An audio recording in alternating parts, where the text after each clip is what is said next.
Hello guys, what is happening and welcome to this live stream. So in tonight's live stream, we're really diving into doing a bit of a deep dive into Calgary's real estate market, but in more, we're just going to look at the overall economy, debt levels, different things like that, because as you probably heard a million times, Calgary is this booming place where house prices are going to go to the moon.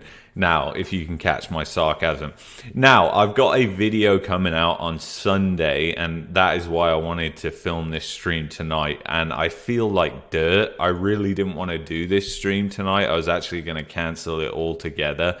So hit the like button for that, because I'm still here, just powering through. But the thing is, yeah, I needed to get this out because I wanted this to come out before the actual video that comes out on Sunday, which is just shorter than this. So we're going to go through a couple of things.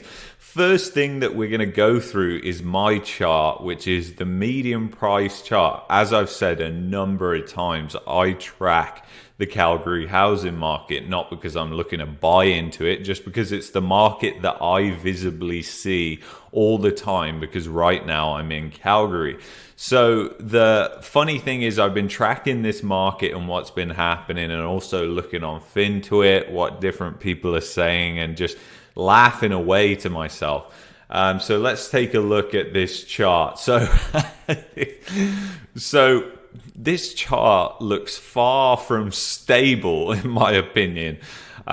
You've obviously got a peak which happened literally around the turn in March. It peaked out in March. I watched it day by day. The actual top was in March. It was when that rate hike happened. After that, it's gone down and pretty much performed like every other market in the country.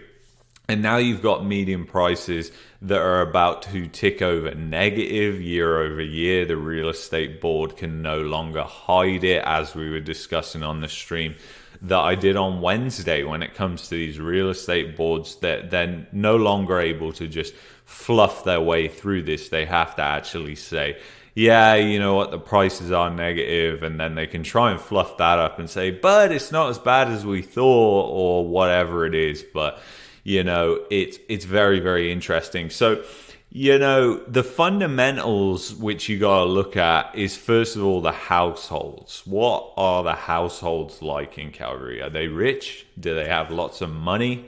And the answer couldn't be further away from the truth. So the median price chart, you got that there. It has come down. I think it's around 16% in nominal terms, or about 17%, and over 20% in inflation adjusted terms. So prices are 20% off their peaks. That's a substantial decline that we're heading into, and it could even go another 30%, which would actually calculate into a 50% decline in prices. And it could happen. And you know, before actually I bring up a couple of these articles, what I want to show you is basically, I want to show you, we got a super chat, James G, what jobs pay more in Canada compared to the USA? And thank you so much for the $2 super chat. Boy, that is a hard question to answer off the top of my head. Yeah, Robert's right there. Police, government jobs. He's got that. He's nailed that one there. Police and government jobs, definitely. Yeah, it's kind of insane that, actually, when you really think about it. The police doesn't pay that great. You would expect it to pay really well in the States, but it really doesn't. Here in Canada, the police are well compensated, especially in places like Ontario. The OPP, Ontario Provincial Police. Believe it or not, I was even looking at one stage, one low in my life, looking at joining the Ontario Provincial Police. So I know all about the salaries, and they pay way more than the RCMP and everything like that. But yeah, and I'm not too sure what else pays more. Like, definitely software developer jobs do not pay more. IT jobs do not pay more. Any engineering jobs, manufacturing jobs, they don't pay more. I would struggle to think of any other industries that pay more. Maybe construction, because it's been more in demand in Canada, possibly. But I kind of doubt that too. I would expect that they can get labor cheaper in the US due to lower minimum wages in a lot of states, but that varies massively state to state. When I was looking at different minimum wages, like, it varies so much between Arizona and Nevada. But anyway, thank you so much for the super chat and supporting the channel. I just deleted the chart out of this. But I want to bring up this other chart as well, which is pretty interesting because this actually shows how housing starts in Canada and the US compare. And you can see pretty much since 2000 and you sent another super chat. I'm not sure if you did that.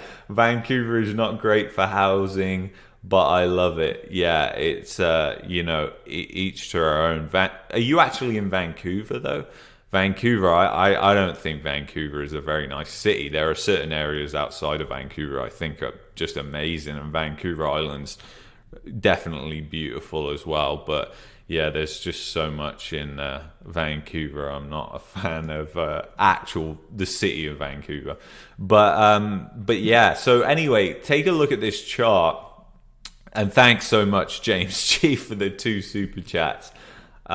You can see that housing starts are way higher in the US since 2000. In Canada since 2008, like substantially higher. They barely even actually went down. So you can see that it's just kind of crazy how they spiked up. And what's really interesting is if you look towards the end in 2021, you can see how ridiculous the housing starts have gotten. So there's a lot of supply that is coming online here. And where is that supply coming from? Well, we go into this. So I'm just going to pull up this other chart. There's just so much data that I want to bring up here. And this is housing starts by province. And I can't remember where I found these charts, by the way. So if you're wondering where I found these charts, I honestly can't remember. I screenshotted them and I just don't remember where I got them from. So anyway, this chart right here, you can see that Alberta and Saskatchewan lead the way in housing starts. Now, this was from last year, January to November 2021. But really, this has just always been the trend. It's just really a result of there's just less restrictions on building. And you've also got the factor of there's less actual green belt that they're tearing up. So the NIMBYs don't have much of a leg to stand on. Because really, a lot of the land outside of the city of Calgary, is just kind of semi-arid grasslands, some farmlands, but some of them are mostly derelict farmlands that they're building on and things like that. So it's not really like they're mowing down a forest or anything like that, and you got people chained up to the trees like you have in Vancouver and Vancouver Island, which is just those people, mostly young people, just don't even realize what they're doing with that. But it's incredibly interesting to see. I just want to also say that I feel like I'm lagging right now. I just feel so off point because I just feel like garbage. But I really had to get this out. So I apologize if it seems like I'm just not on the ball today, because I'm not on the ball. I'll be totally honest with you. I'm probably going to be saying tonight, I should have gone through that. I should have gone through this, and I totally forgot. But it is what it is. Maybe we'll do another one of these depending on how many people actually watch this. This has been a thing that people have requested a lot. But really, I never know how to gauge that, because sometimes I'll do a video and loads of people have requested it and then nobody watches it. I kind of think, well, that's weird. That doesn't make any sense, but it is what it is. I am here for the viewers and to learn myself as well. So it is what it is. So I'm going to get rid of that. And the real chart that I was trying to bring up a minute ago was this old chart that I couldn't really find a chart that was which didn't have all this annotation all over it.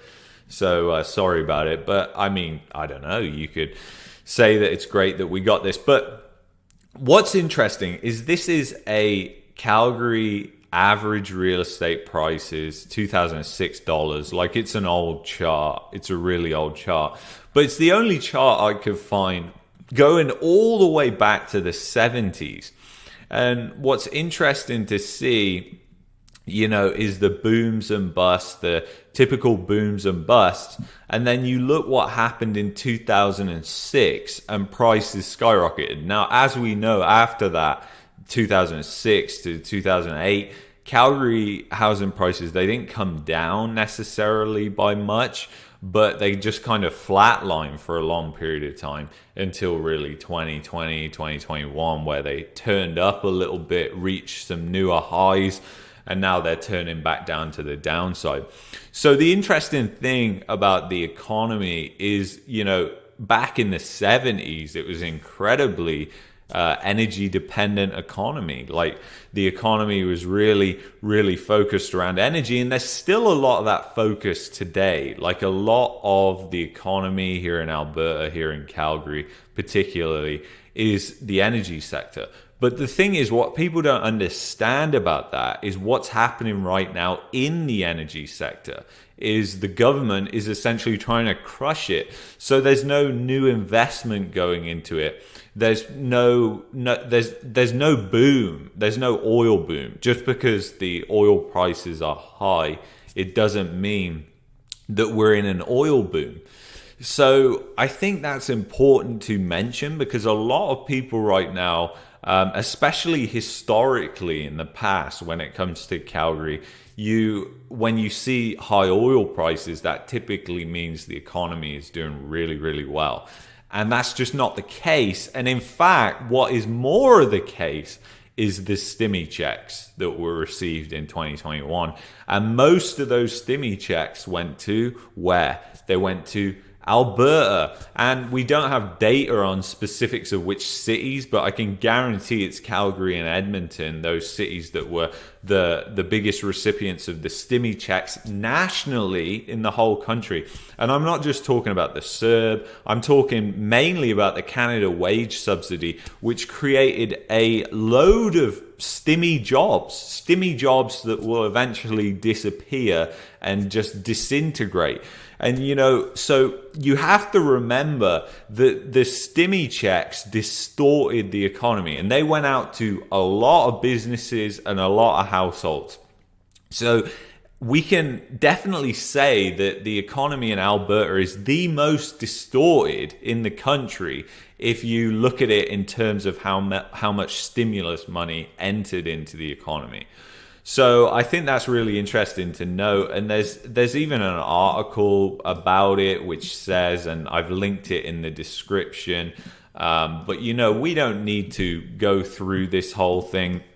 But it basically says Albertans got more federal support per capita than people in any other province, report says.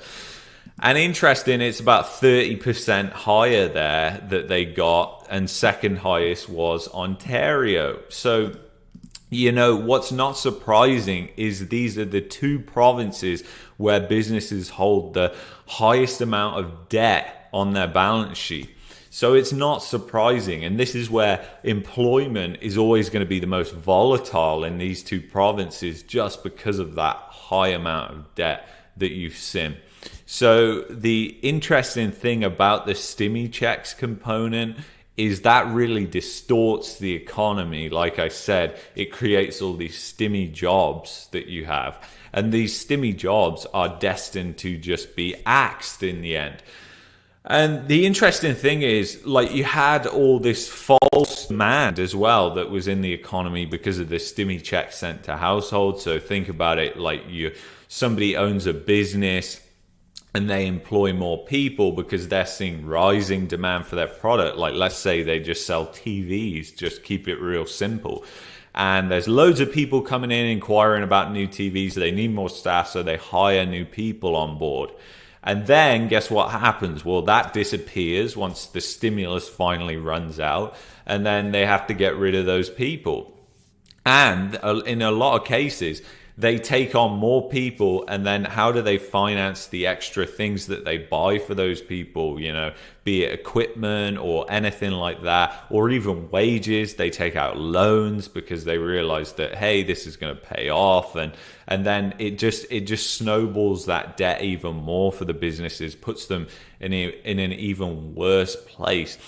And the thing is, there was another article that I wanted to bring up here, and I'm trying to keep this tight because I really don't want to take up loads of people's time tonight, and I feel like garbage, so I don't want to take up loads of time, but I also want to keep this short so people actually watch it, because the average retention time on YouTube is about, I don't know, I would say like 12, 13 minutes is the average.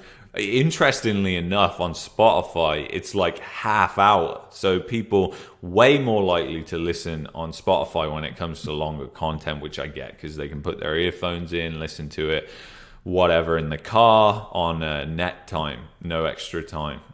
So anyway, let's take a look at this. It says right here, 52% of Albertans say they're $200 or less away from not paying their bills. $200 a month, should I say, from not paying their bills. And I know we've seen a bunch of articles like all over this. There's been articles done like this in the US, in Canada as well. But people don't realize like what that means. This was in April 2021, before we had rampant inflation, before interest rates went up. I mean, it is mad when you really think about it. And how much do you think households' balance sheets have improved in Alberta since April 2021? How much? They've just took on more debt. I can tell you that. It's just the same in every other province.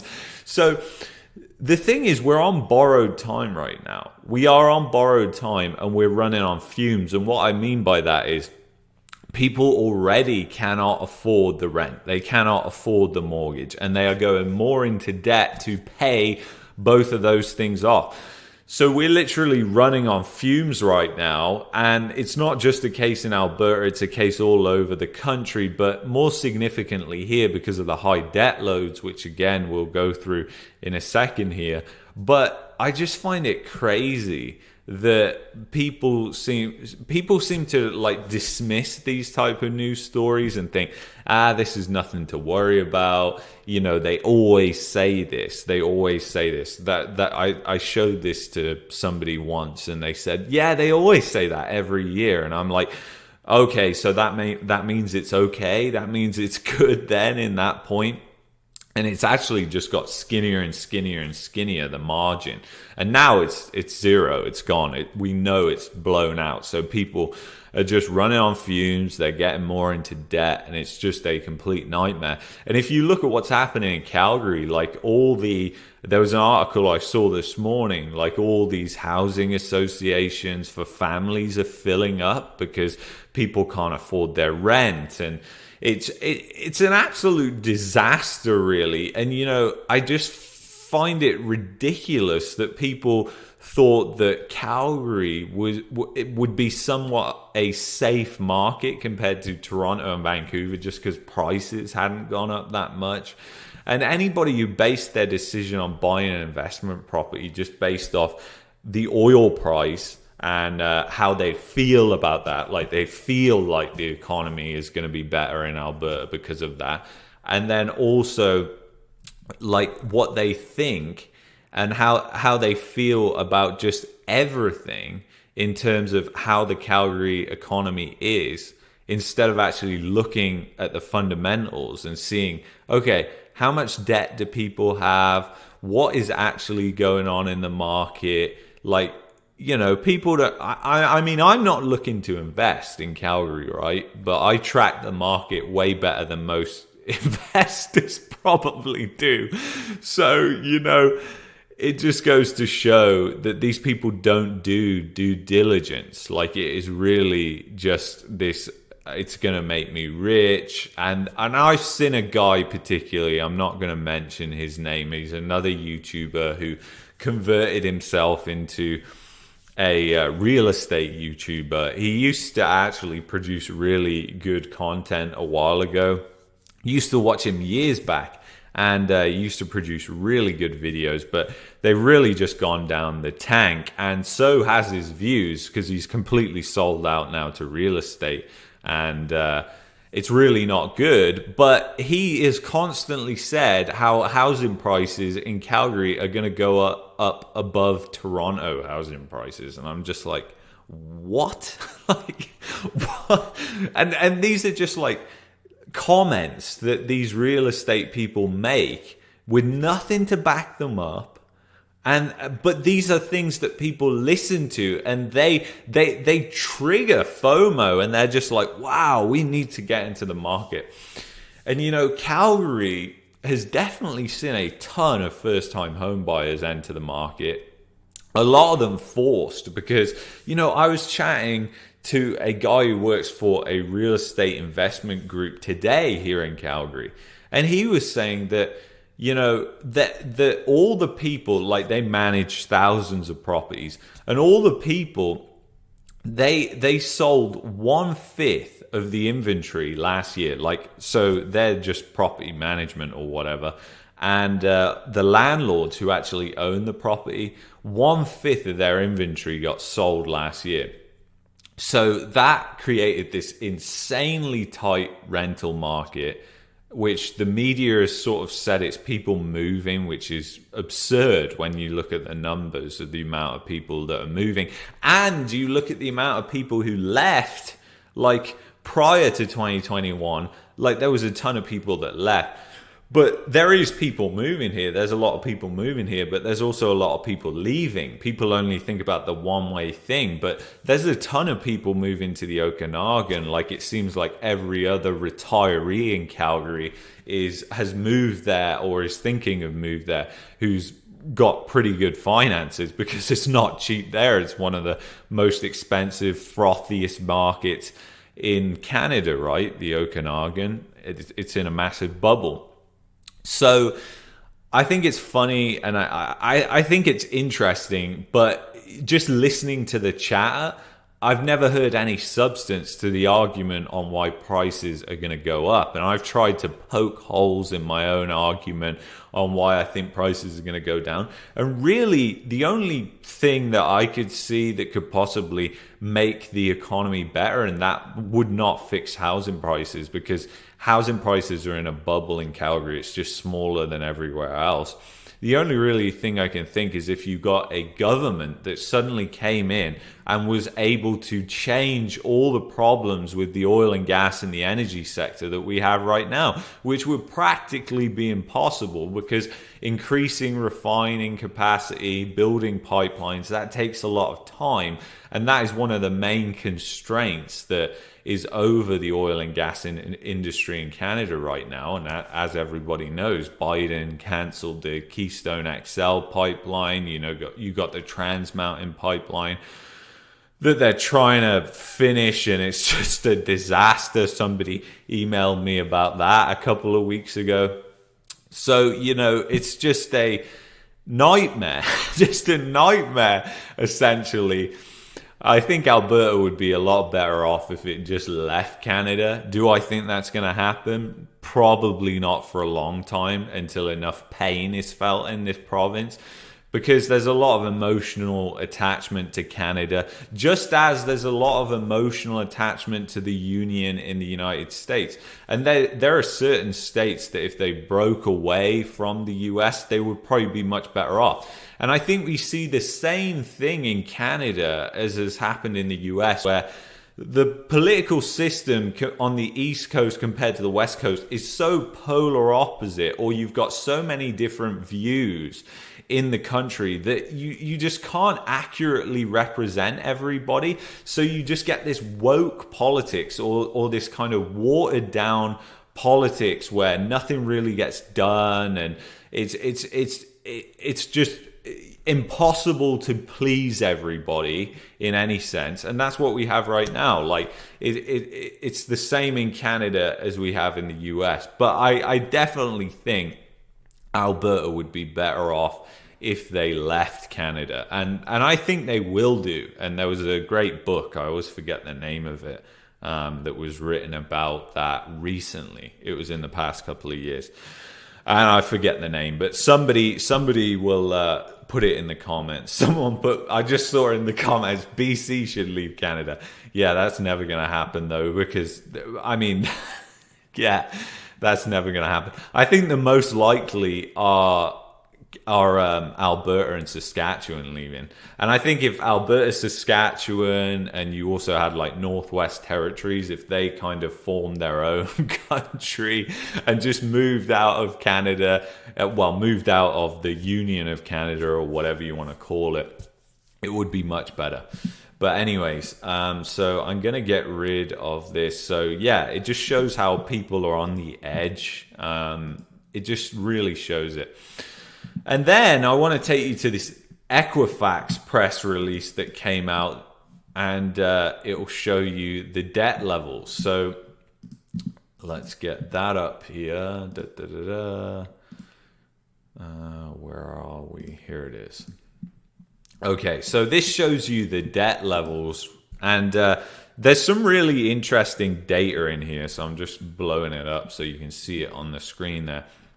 But basically, first thing I want to highlight, which I found really interesting about this, and this is from Equifax, the link's in the description, but it's the fact that 18 to 25-year-olds, they don't have much debt. They have half the amount of debt of millennials, actually, and that's probably, in part due to the fact that they're younger and just haven't had the time to accumulate all that debt. They may not have a car, they're living at home most likely, so their expenses are fairly low. However, their delinquency rate, if you look at it, is high. In fact, the two rates that are high are the millennials and the Gen Z. So you basically got two generations there, highest delinquency rate.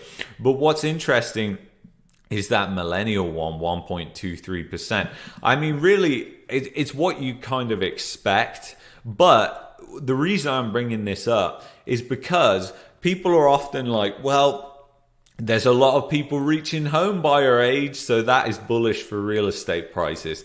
And I just want to throw that straight under the bus here with the statistics right here. The delinquency rate of people who are younger is higher. So if you're hoping that people who are younger are going to come in, buy all the homes and, save the market, you are hoping for a Christmas miracle that isn't coming, because the reality is those are the people that are most likely to default on their debt. Like, they have the highest delinquency rate.